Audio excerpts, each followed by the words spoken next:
This is why it is so critical to build out our private health insurance system and lower costs for Americans by giving employers the tools they need to provide quality health coverage for their employees.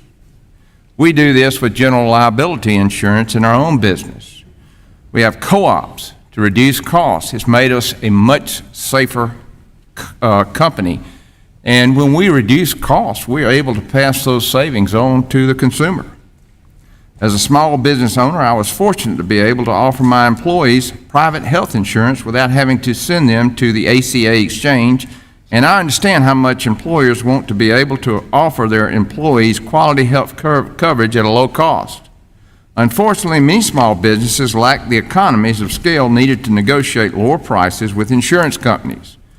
My work last Congress on the Healthy Future Task Force Affordability Subcommittee was centered around providing high-quality, affordable, and personalized health care for workers and their families, and providing innovative solutions such as association health plans so that more small businesses can offer health care benefits.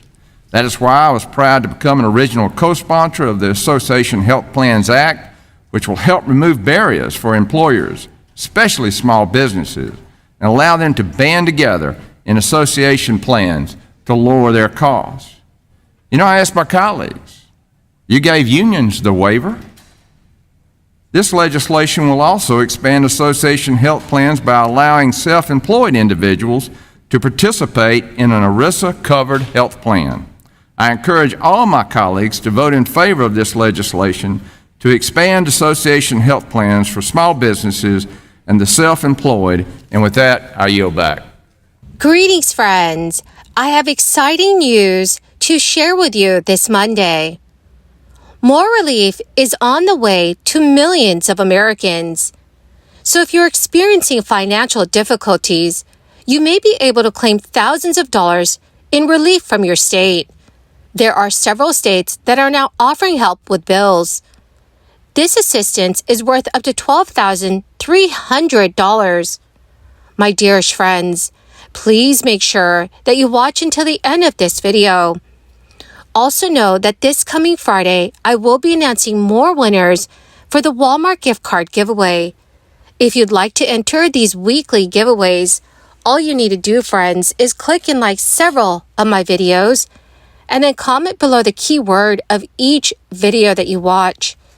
The more videos that you watch and then comment on, dear friends, the greater your chances of winning the weekly giveaways. Although inflation has steadily cooled since peaking in June of last year, electricity costs continue to heat up. According to the Energy Information Administration, the typical power bill is set to rise about 2% this summer from 1 year ago.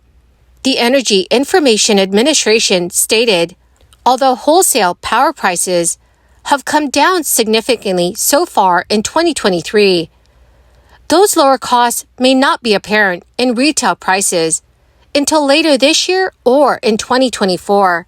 Most of the electricity in the United States, which is about 40%, is produced by burning natural gas, the cost of which spiked to a 14-year high last fall before dropping early in 2023. Mark Wolf, the executive director of the National Energy Assistant Directors Association, told reporters, a lot of utilities buy natural gas in the fall, and they try to spread it out over time, so consumers do not get hit with a large bill right away. Most utilities need to ask regulators to approve any price increases, which is another reason for the delayed price changes. And outside of fuel prices, utilities' costs for labor and maintenance are still rising.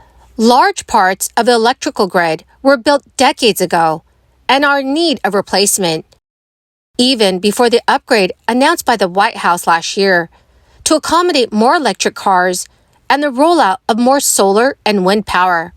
Both of those factors are likely to keep electricity costs for consumers relatively high for the near future. However, the Southeast is predicted to see a slight drop in monthly bills to about $187, or $8 lower than last year. That is because the Energy Information Administration expects a cooler summer in the region, which means lower air conditioner usage. Various states offer benefits for cooling homes during the hot summer months, with states offering as much as $12,300. In Pennsylvania, many residents may get a free air conditioner this summer with federal utility assistance money traditionally used for heating. It is the second summer the state is using its low-income home energy assistance program money to fund installation, repair, or replacement of air conditioning units. Philadelphia summers have already been very hot, and heat is not distributed evenly in the city. The annual number of cooling degree days in Philadelphia has trended up over the last 5 decades. States are increasingly using federal utility assistance dollars to help low-income families afford air conditioning. But to be eligible for Pennsylvania's crisis cooling program, a renter or homeowner needs to have already received some form of weatherization assistance in the past 12 months. State officials say more than 300,000 Pennsylvanians received this assistance in the past year and therefore qualify for the Summer Air Conditioner Assistance Program. In the state of Florida, this relief can be worth as much as $1,000, and in the state of Maryland, the relief can be as much as $2,000. The U.S. economy has rebounded from the crisis-induced recession of 2020 much faster than other economies around the world. That strength has helped drive up the value of the U.S. dollar compared to other currencies. The effect was put into overdrive when the Federal Reserve began to raise interest rates. Should the Fed begin to lower interest rates while other central banks keep theirs high or even raise them, that would typically put downward pressure on the U.S. dollar. That is because it would make the returns on U.S. Treasuries lower, comparatively to bonds of other countries, and thus dampen demand, as investors seek better returns in other markets. The fast rising prices after the crisis, due to supply and demand imbalances, was a major reason why the Fed began raising rates at the most aggressive pace since the 1980s. And after 10 consecutive increases, the overnight bank funding rate has gone from near zero to the range of 5% to 5.25% since March 2022.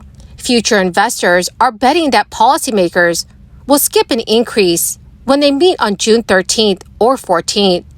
Well, my beautiful and my most dearest friends, that is the end of my daily stimulus update video for this Monday. My dearest friends, thank you so much for joining me here every day and for being part of this community. To say thank you and to show my appreciation, I will be announcing several winners this coming Friday for the Walmart gift card giveaway. My dear friends, please enter the weekly giveaways. All you will need to do is click and like several of my videos and then comment below the keyword of each video that you watch. The more videos that you comment on, dear friends, the greater your chances of winning the giveaways. Thank you and have a wonderful and very blessed week.